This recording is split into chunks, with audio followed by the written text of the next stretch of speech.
a father-to-be, a cross-country drive home, a body found months later in a barn on the other side of the country, and a car that has never been seen again.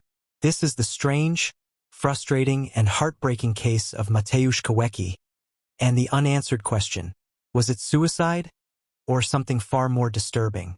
Mateusz Kawecki was a 30-year-old Polish man working in Hanover, Germany. On the night of March 28, 2018, he left work just before midnight, driving toward Lipia Góra, a village in northwestern Poland where his pregnant fiancée lived. He was excited. The baby was due any day. It was a long drive over 600 kilometers. He should have arrived the next morning. But Mateusz never showed up. At 10:30 a.m. the next day, he called his father and said he'd hit bad traffic near Szczecin, close to the German-Polish border. It would be the last time anyone heard his voice. Mateusz texted his fiancée, saying he'd be there in 2 hours. He never arrived. Calls went unanswered. His phone rang, but no one picked up. Later that evening, his mother tried to report him missing. The police told her to wait. Days passed, then weeks. The family filed reports in both Germany and Poland, but neither side took full responsibility. German SIM card? Polish disappearance? Bureaucracy stalled everything. Frustrated, Mateusz's family began their own search. They drove the entire route, questioned gas station workers, checked markets, posted flyers, begged for CCTV footage. But nothing. Not a single clue. For 6 months, Mateusz and his 1998 BMW seemed to have vanished from Earth. Until a terrible smell began coming from a barn back in his hometown, over 600 kilometers away from where he was supposed to be.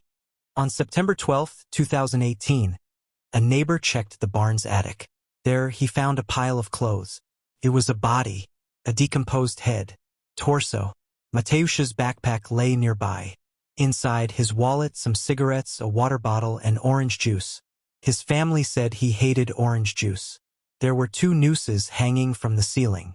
The police ruled it a suicide and handed everything back.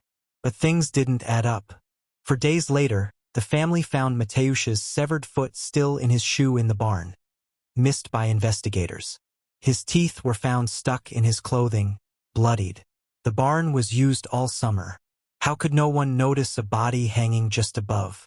And why would Mateusz drive 600 kilometers in the opposite direction of his fiancée and baby to a barn in his childhood village?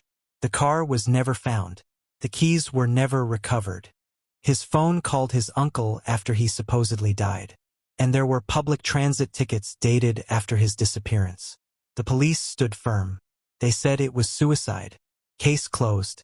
But the family, and anyone who hears this story, can't stop asking, if he took his own life, how did his car vanish without a trace?